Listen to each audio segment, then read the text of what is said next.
Donc là, tu viens de parler de judo. Est-ce Ouais. que tu peux nous dire un petit mot sur Teddy Riner, s'il te plaît? Donc Teddy Riner, donc enfin, c'est très bon athlète, surtout dans son sport.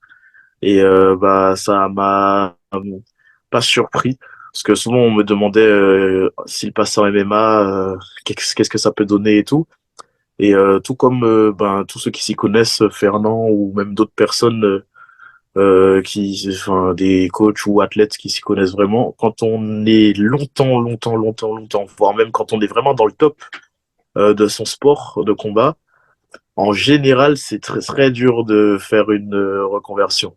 Surtout si c'était pas une discipline assez mixée, assez complète, et qu'il n'y avait pas moyen d'avoir déjà une attitude comme en MMA. En judo, c'est quasi impossible d'avoir déjà une attitude comme en MMA. Par exemple, on peut prendre l'exemple de Cédric Doumbé ou d'autres qui ont eu la ceinture mondiale et qui sont restés longtemps dans leur sport, mais ils avaient déjà une attitude comme en MMA. Leur façon de combattre n'était pas à la hollandaise comme un Gokhan Saki, qui ensuite, quand il passe en MMA, bah, il n'a pas pu faire grand-chose et il est reparti vite. En plus, pas contre des gars vraiment bons, quoi. Mais voilà, ça dépend de comment la personne était déjà dans son sport d'origine et ce que le sport pouvait permettre de faire. Et là, en judo, bah, c'est assez unidimensionnel. Bah oui, c'est complètement unidimensionnel. Et en plus, c'est pas comme la lutte où il y a déjà des phases de scramble ou autre. Là, c'est vraiment, il y a le kimono. Quand on est habitué pendant autant d'années à saisir un kimono, quand il y en a plus, c'est compliqué. Souvent, ceux qui ont performé en judo, ou enfin en MMA en sortant du judo ou bien en MMA en sortant d'autres sports, c'est des gens qui ont fait amateur, qui étaient bons en amateur ou bien qui ont fait quelques combats pro, mais ensuite ils passent en MMA. Mais pas presque toute une carrière dans une même discipline. En plus, une limite dimensionnelle, en général, ils ont plus de mal.